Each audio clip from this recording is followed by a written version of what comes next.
This video is part of a series of 16 presentations by Crystal Whitten, Ph.D., based on her book, Country Living. See the video description for availability. The free videos can be found as parts 361 to 376 at www.preparingforthetimeoftrouble.com. I'm thinking of Phineas Gage, who maybe you've heard the story. He was a railroad workman, and he was a family man. He went to church every week, and he was working on the railroad, and he had a freak accident that drove a stake through his eye. It went through his eye, kind of through this part of his head and out the other side. And fortunately, it didn't kill him. And so he survived it. But instead of being a family man, he started hanging out at the bars every night. He quit going to church. He started cursing. And so these are signs that he literally lost his frontal lobes. I mean, physically lost them. And so that we don't always get to see it happen the way it happened to Phineas Gage. But it was a very stark example of what can happen when you do lose, I mean, literally your frontal lobes. Increases in carbohydrate and sweet cravings, loss of emotional recognition. When someone loses a loved one, not having an appropriate response to that. These are all things that are inappropriate sexual behaviors. I'll tell you real quickly, I had a client. I used to do a clinic in Mena, Arkansas, and I had a client come in, and I probably can't say too much since this is being filmed, but come to find out, this person had an accident, and he had laid in a ditch for a day. You know, after he'd had an accident on a motorcycle, he was flipped off the motorcycle, got a head injury, and his head injury actually explained a lot of his medical issues, but they had never connected it back to that injury. They had never connected it to a frontal lobe issue. And so I was able to evaluate that and let him know about that. Let's keep going because we have a lot of slides to get to. Changes in moral beliefs. Maybe just like Phineas Gage, you grew up in the church having very strong beliefs. Your frontal lobes go offline, and now those beliefs, you don't hold those beliefs anymore. And that's a very sad thing. That is a frontal lobe. It's not an intelligence issue. Definitely frontal lobe. Addictions, disorganization, the inability to properly use language, dementia, chaotic thinking, being susceptible to deception. We talked yesterday, we went to the Bible and we found that when you believe the tiniest, smallest, little bitty lie, Satan can present you with a bigger lie. The next time you'll fall for that. And then you keep falling for a bigger and bigger lie, and you'll at some point believe anything. It's called a grand delusion. So that is also a sign of frontal lobe dysfunction. Okay, I want to go back here, morality. So how many of us think we're a moral person? I would think most of us are probably going to raise our hands. I know we should. But what actually constitutes morality? Do we define morality, or is morality defined by us? What defines morality? So the Bible, yeah. The Bible definitely defines our morality, but let me ask you this. So we all have a lens or a pair of glasses that we wear, and I love your glasses. They're awesome. So do we see the culture through the lens of the Bible, or do we see the Bible through the lens of culture? And that's a big distinction that we need to make. And a lot of people today see culture, they see the Bible through the lens of culture. And that's not the right lens to look at it, because it's always going to be a moving target if we see the Bible through the lens of culture. So we have to always see culture through the lens of the Bible. And that helps us with morality. So we know where we stand on morality.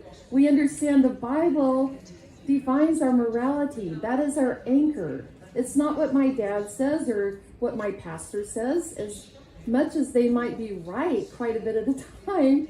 they may not be right all the time. So the Bible must be our anchor. Well, I started thinking about morality because I work in a prison. I volunteer in a prison, and I'm a chaplain for my local police department. And one thing that I've studied for many decades is something called Kohlberg's theory of moral development. And Kohlberg was a psychologist who studied 8 to 16-year-old boys. And Kohlberg defined how these boys, how their morality developed over their lifetime. Maybe not their entire lifetime, but for a number of years he followed them. And he actually came up with 6 stages of morality. So the first level, 1 and 2, the first stage 1, you operate by avoiding punishment, and this is how little children operate. Stage 2, you're used to getting what you want by reciprocity, or kind of wheeling and dealing with people to get what you want. Well, if you don't have something, I'll trade you and I'll get that. Then there's conventional, stage 3 and 4. So meeting expectations. Many of us stay at this level, stage 3, meeting expectations. And that's, I think the majority of people, this is where we are. And then stage 4, you can read that, it's fulfilling the duties and upholding the law. So I'm working with a police department, and they're stage 4, and they're policing people who are at different various stages. They could be at stage 2 or 3. So it's very interesting. Now, most Adventists kind of stop right there. They're in stages 3 and 4. And this is where most people stop. This is just where it is. One of the churches I attended before I joined a smaller church, I went to the Sabbath school, and the man teaching the Sabbath school had left the church in his 20s, and because someone had offended him. And here he is, probably in his 70s now, and he's still complaining about what happened in his 20s. He's come back to the church, but he's still kind of stuck in that mentality that I'm back, but you know, the church wronged me and did this and that to me. And so that's a kind of, you've kind of reached a stopping point in your moral development, because really we need to, as Christians, be pushing towards stages 5 and 6. And let me tell you a little bit about stages 5 and 6. So this is according to Kohlberg. So Kohlberg says that when we reach stage 5, we realize that even though there are rules, that sometimes those rules can be broken, and they should be broken. Is that right? We all operate by that, and I know many of you are parents, and you have rules, but sometimes we break those rules, right? Because there's something bigger in play. Something bigger is happening. So we can realize that. We might help someone. This is like pulling someone's ox out of the ditch on Sabbath, right? They really need help. It doesn't matter that, okay, this is my day of worship and rest, but this person needs help. I'm going to help them because they need help. But stage 6 is probably one of the most interesting stages, and this is where we completely remove ourselves out of the equation. And our needs are not, they don't matter anymore. It's your needs matter. Your needs matter, and if this person has needs, no matter what is going on in my life, I suspend my functions for that day, and I help this lady right here who really has a need. So I remove myself out of the equation. Very few people do that. But it has a moral equivalent in the Bible, and that's agape love. And Christ showed us agape love. And that's what we're supposed to show other people. We're supposed to be Christ's hands and feet, right? And show that agape love. Did Christ ever count the cost to himself when he helped other people? That's agape love. And many of us can do that for our children, right? I see many people that would do anything for their children. But it kind of stops right there at that familial bond with their children. And so it doesn't always extend to other people. But I believe that Christ is calling us in these last days.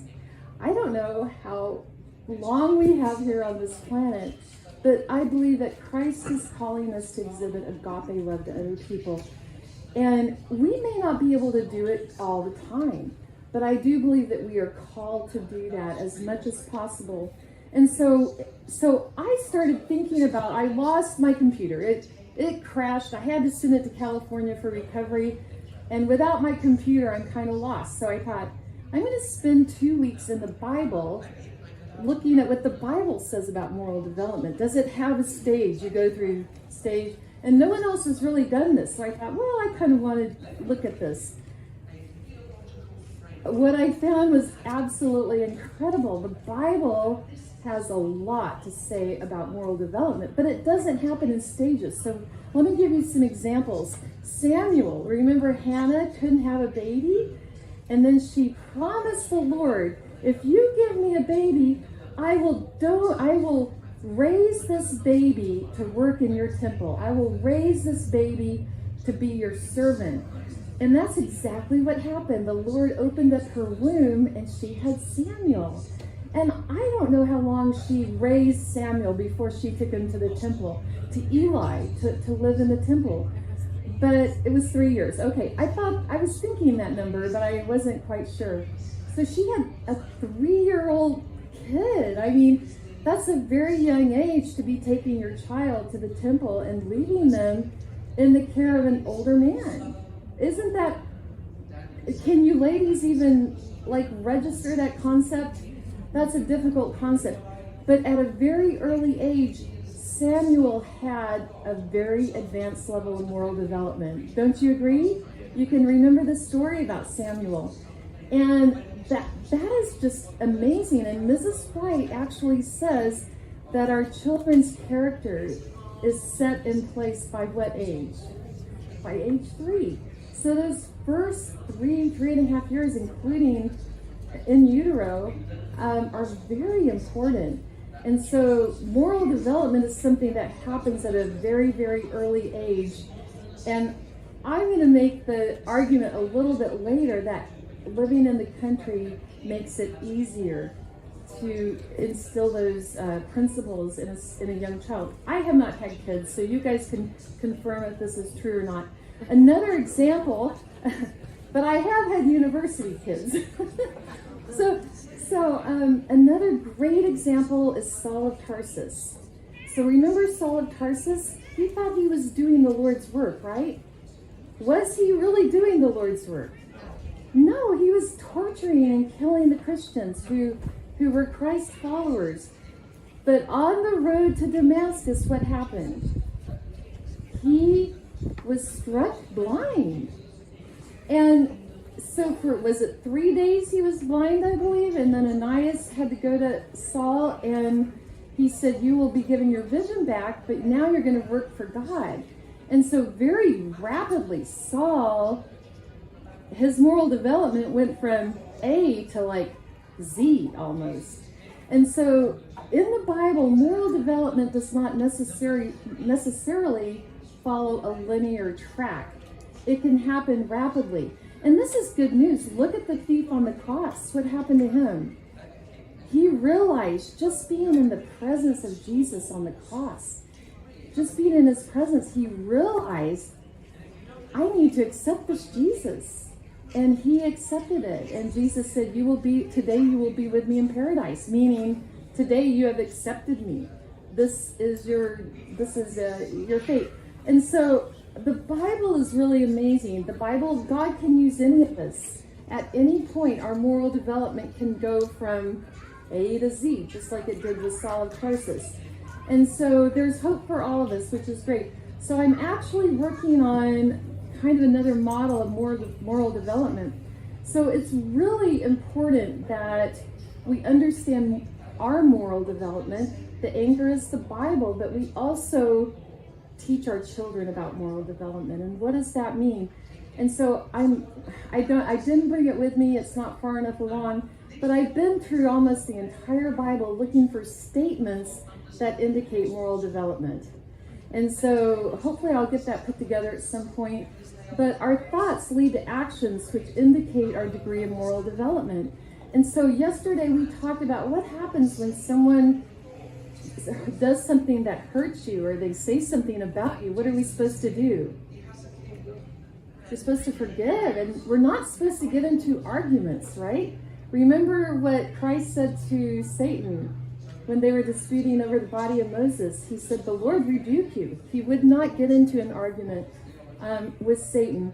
So some things I think I want to point out here. When moral development is arrested, and I do work with the prison system. Did you have a comment? Oh, you're swatting a plot. Okay, so when our moral development is arrested when we get into addictions. So I have heard story after story after story of my prisoners in prison saying that they couldn't even pray when they were on drugs. It was not even accessible to them. So we know that addictions can disrupt any moral development. So you can't expect your addicted son or daughter to have morals or to develop that way. It's not going to happen until the addiction is past. So we get into moral troubles. We talked yesterday about a pastor who wasn't an Adventist pastor, got into a moral dilemma. He had an affair and forced these women. And instead of his fellow pastors surrounding him and lifting him up and helping him, they all shunned him, and they couldn't disavow him faster. So we need to come along when people have a moral fall. Do you expect God to bless you when you're in the midst of doing something immoral? And a lot of people do. A lot of people do. That's very common today. And I'm not sure we can expect that. So the quality of moral behavior varies in inverse to the ratio of human beings involved. So when your kids go out at nighttime and they're in a group of people, the moral development is going to be the lowest denominator of that group. It's going to be the lowest denominator of the group. So you have to be very careful who you associate with. Stages of development. I used to teach this at Loma Linda, how children develop. And one thing I know is that we don't challenge our children enough. So children can learn a lot. I mean, think about this. They get to be 18, and do they know how to ride an escalator? Do they know how to leave some luggage somewhere? Do they know all these basic things? Do they know how to do laundry? Do they know how to fold their clothes? Do they know how to iron? Can they make bread? These are very important skills. Kids need to know that. And, you know, being a university professor, I said this, I'm probably going to get in trouble again, but I said to some friends of mine in a Bible study group one time, I said, you know, I just don't understand. I get kids when they're 18, 19, 20, and they don't know anything. So what are you doing for 18 years? So really, set some goals for what your kids need to learn each year, and push them. I mean, push them. Kids need functional work. And I'm going to say something. Does anyone know Sven? He works here. He has kids here. And I was here before camp meeting started. I was here last week, and I was in the admin building. I was volunteering as well. 3 or 4 kids came in, and they said, we want a job to do. I think they were his kids. And I'm like, wow, these are good kids. And they came in every day asking what they could do for us. And so we sent them out with programs. We had them running all over the campus. And so this is really good for kids. They really don't need a lot of idle time. They need a lot of activity that has useful activities to get involved in. So let's keep going. Discipline is tied to moral development. So discipline is very important. I know my mom was a disciplinarian, and I usually tried to modify my behavior before I knew I would get a spanking. So it's definitely something that we all need at some point. I want to talk about moral development and the 12 disciples. So the disciples really were probably 2s, 3s, and 4s before Christ died, as far as Kohlberg stages of moral development. Even after Christ died and rose again, they're out fishing on the lake. They're fishing. And then guess they were fishing all night and didn't catch anything. Do you remember the story? And they're taking their boat back back to the shoreline, and Christ calls out to them and says, "Hey, do you guys want some breakfast?" And they didn't know it was Christ right away. And then when Peter saw that it was Christ, he jumped out of the boat, he ran up to Christ. And Christ actually rebuked Peter 3 times during that encounter for denying him 3 times before the cross. But he also gave him a commission. He said, "Feed my lambs, take care of my sheep." And he said that 3 times to Peter. And after that commission, and after Christ rose and went back to heaven, the disciples, all of them became 5s and 6s. So again, the moral development is something, just because you see someone and their moral development hasn't gone very far, it doesn't mean that overnight they couldn't develop more. And the disciples are a good example of that. So this is agape love. This is God's love for us. So we are supposed to show this love for other people. And I want to keep going. I will say this: babies are born with an innate sense of morality. And you actually have to demonstrate and show them differently for them to learn how to be bad. But they're born with morality and fairness. And this is actually, it's been proven many times. And remember, we talked about the Stanley Milgram experiments yesterday. If you weren't here yesterday, look it up on Wikipedia. Stanley Milgram. These were experiments where people off the street were willing to ultimately deliver a lethal dose of electricity to someone they didn't even know because they were saying something wrong. And this study was done to try to better understand what happened in World War II when Hitler was in power, and so many people just followed his orders. So we're trying to better understand that. So in the country, do your kids have a lot of people that they can hang out with and get into trouble with in the country? There's a lot less people. So when you're in the city, just keep in mind, the bigger the group of people your kids are with, the more likely they are to maybe get into some trouble, especially based on who's in that group. So that's by Aldous Huxley. Moral behaviors should depend on it. Thus saith the Lord. Laws that are generally accepted, etc. I'm going to skip through this.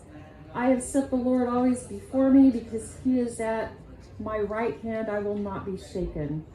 And we think of Abraham asked to sacrifice his own child, his only child, by Sarah. And that took a very high level of moral development to be able to do that, and faith.